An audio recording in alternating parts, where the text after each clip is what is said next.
Good morning, my name is Jimena Chavez. My teacher is John Moscoso. I study in the nursing school in Católica University. And I'm going to talk about shedding of Ebola virus in a asymptomatic pregnant woman. Definition: in West Africa, the worst outbreak of Ebola virus disease in history is continuing, with more than 11,100 deaths caused by the Zaire species. Symptoms include fever, headache, body pain, nausea with vomiting, diarrhea, hemorrhage, and symptoms of septic shocks and multi-organ failure. We have one video.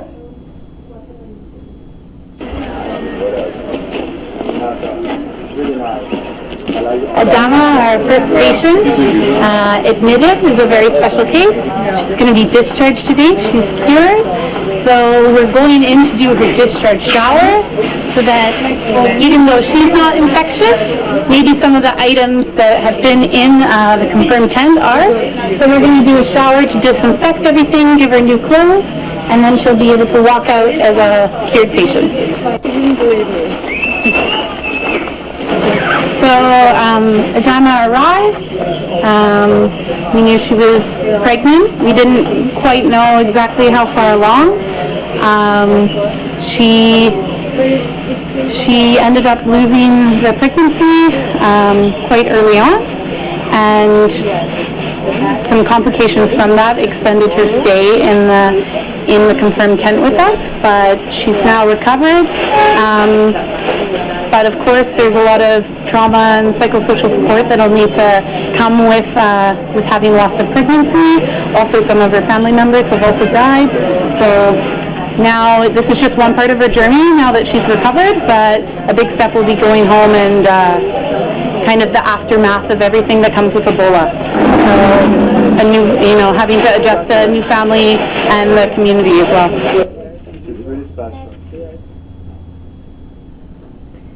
Okay.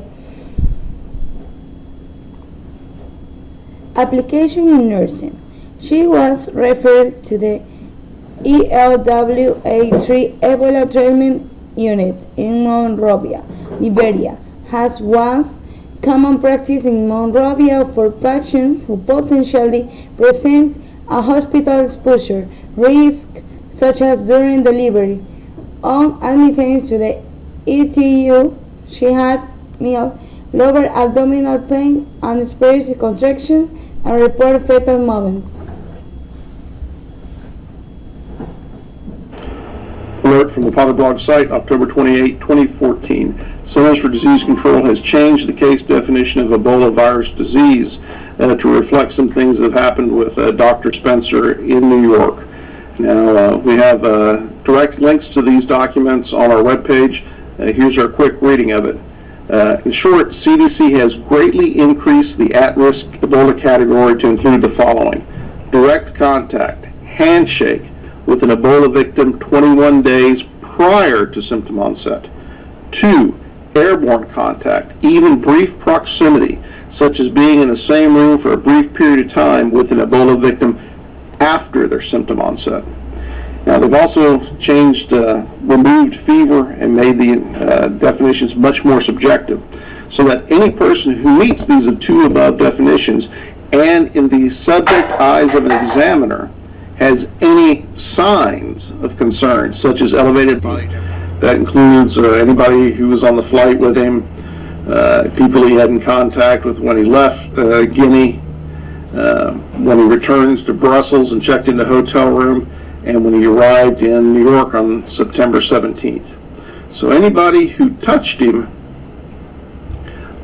before October 21st is at risk and could be set down, could be put into quarantine. Now, anybody who was with Dr. Spencer and shared the same room with him, even for a brief moment, October 21st onward, basically if you breathe the same air as he did, that'd be anybody who rode the subway on Tuesday or Wednesday, or even Thursday when he started to feel feverish. Said he visited Manhattan's High Line walkway and the Blue Bottle coffee stand along the way. So anybody there who was with him, inhaling the same air, because now he's considered symptomatic because he's feeling fatigue. Under the old definition, these people would not be considered exposed because prior to this, he would not have been considered symptomatic until he had the fever. Now he's considered symptomatic. So on Wednesday, he takes a 3-mile jog along Manhattan's Riverside Park.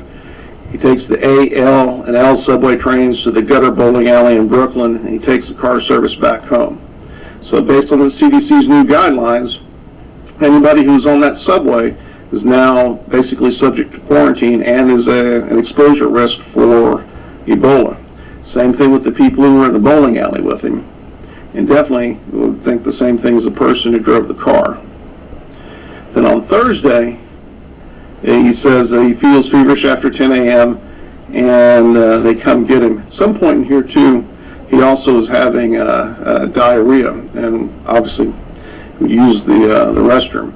Well, something else that's just come out is that the United States Army Defense Threat Reduction Agency is no longer subjective. If you're not 101.5 degrees or above, basically they can't quarantine you. All that's gone away now. And again, the risk factors were such that you had to have contact with somebody who was a confirmed EVD case. And a confirmed EVD case was somebody who's had basically a test and tested positive. All that's gone now. And they should have had this from day one. And of course, that doesn't mean all these people are going to get it, but it means that they're now prepared to deal and quarantine anybody they have to. Be prepared. Okay, let's continue with the position.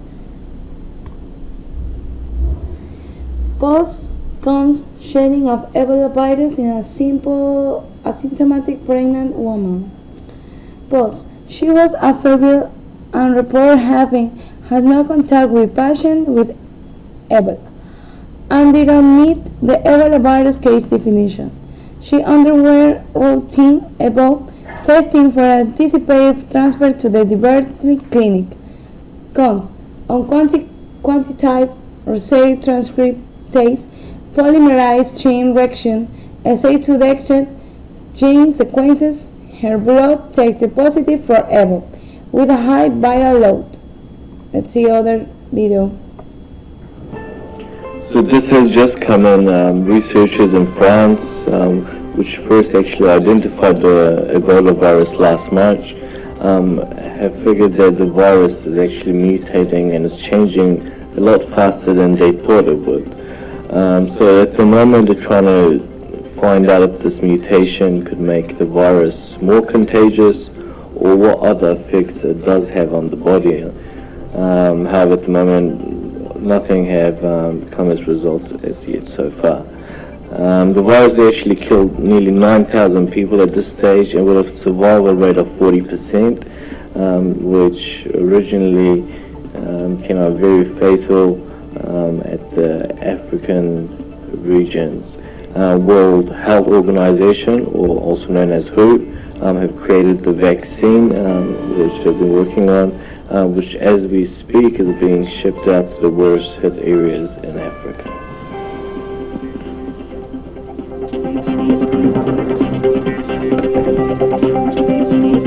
Okay. Issue in Ecuador. Given the apparent asymptomatic presentation and since her acute symptoms were consistent with pregnancy-related issues, she was reset for Ebola on day 2, and the results were again positive. Additional blood testing was subsequently performed on blood and fleas to assess Ebola, sharing to evaluate the potential risks associated with the patient content. What makes Ebola so dangerous? How can a virus overwhelm the very complex defense system of the body so quickly and so effectively? Let's take a look at what Ebola does.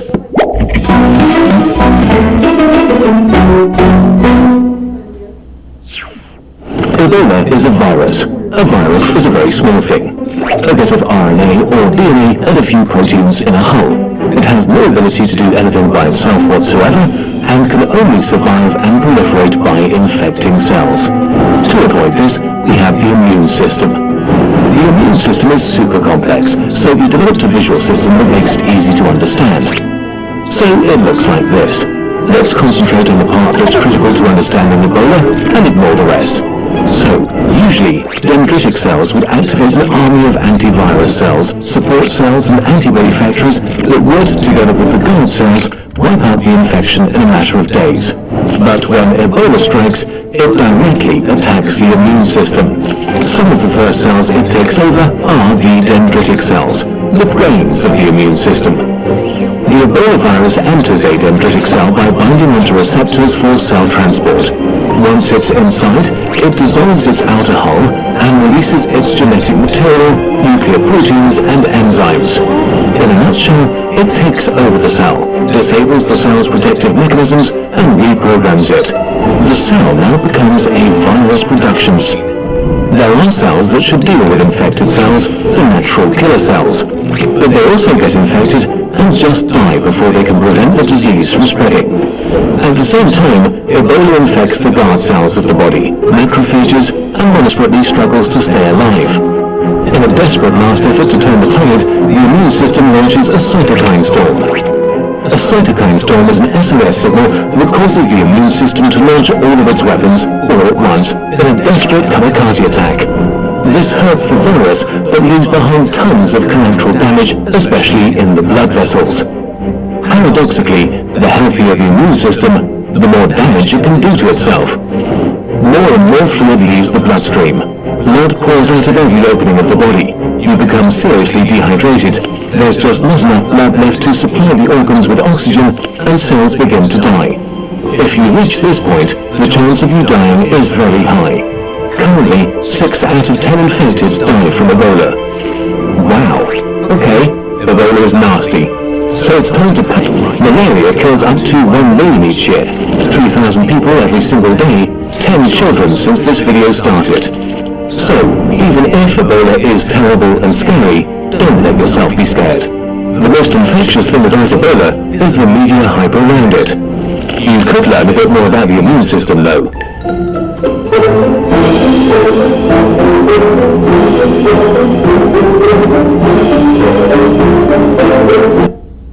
Okay, that was the video about the Ebola, and we have the conclusion. The viral RNA levels in the virus samples suggest that she may have been able to transmit Ebola for several days before the onset of obvious symptoms. The patient's initial non-classic EBD presentation might be attributed to pregnancy, which could have mixed symptoms. Pregnancy promotes an evolutionary immunotolerant state that inhibits reaction to the fetus. This could have blunt phyrogenic response. And finally, a video. How threatened are we by Ebola virus? The outbreak of Ebola in West Africa is a reminder that nature is our worst bioterrorist. Here, Nobel Prize winner Peter Doherty explains why we must be indefatigably watchful and prepared. The Ebola outbreak affecting Guinea, Sierra Leone, Nigeria, and now Liberia is the worst since this disease was first discovered over 30 years ago. Between 1976 and 2013 there were less than 1,000 known infections, but according to the U.S. Centers for Disease Control and Prevention, CDC, there have been 1,201 likely cases and 672 deaths between March and July 23, 2014. The ongoing situation for these 4 West African countries is extremely dangerous, and there are fears that it could spread more widely in Africa. The relatively few intensive care units are being overwhelmed and the infection rate is likely being exacerbated by the fact that some who become ill are, on hearing that there is no specific treatment, electing to die at home surrounded by their family. The big danger is that very sick patients bleed, and body fluids and blood are extremely infectious. Ebola cases are classically handled by isolation, providing basic fluid support and barrier nursing. Ideally, that means doctors and nurses wear disposable gowns, quality face masks, eye protection, and double latex gloves. That's why it is so dangerous for patients to be cared for at home. But even when professionals are involved, the highest incidence of infection is normally in healthcare workers. A number of doctors have died in the current outbreak. If there's any suspicion that travelers returning from Africa may be infected, it is a relatively straightforward matter in wealthy, well-organized countries like the USA and Australia to institute appropriate isolation, nursing and control. That's why the CDC believes that the threat to North America is minimal, with the same conclusion being equally applicable to Australia. As with so many other issues, the problem in Africa is exacerbated by poverty and the social disruption that goes with a lack of basic resources. Given that this disease is not a constant problem for humans, where does it hide out? Fruit bats are thought to be the natural and asymptomatic reservoir, but unlike the hideous and completely unrelated Hendra virus that causes somewhat similar symptoms, it is not in our flying foxes. And, while Hendra is highly lethal for horses, Ebola is killing off the great apes, including our close and endangered primate relatives, the chimpanzees and gorillas. The few human Hendra infections have been contracted from sick horses that were. At this stage, there are no antiviral drugs available and no vaccine, though researchers in several institutions, including the U.S. Vaccine Research Center in Bethesda, Maryland, and our own Xylo Australian Animal Health Laboratory, AL, are working on the problem. Largely as a consequence of their major success with Hendra and the closely related, from Malaysia, Nipah virus, AL has emerged as a major international center for research on these bat-borne pathogens, with major triumphs being their development of monoclonal antibodies, and ABS, that can be used to treat patients and the Hendra vaccine for horses. However, it's much easier, and less expensive, to license a vaccine for animals rather than people, and, even if such a product becomes available for Ebola, the question of affordability for general use would be an issue for any African country. Still. Okay, it was the final video of the shedding of Ebola virus in an asymptomatic pregnant woman.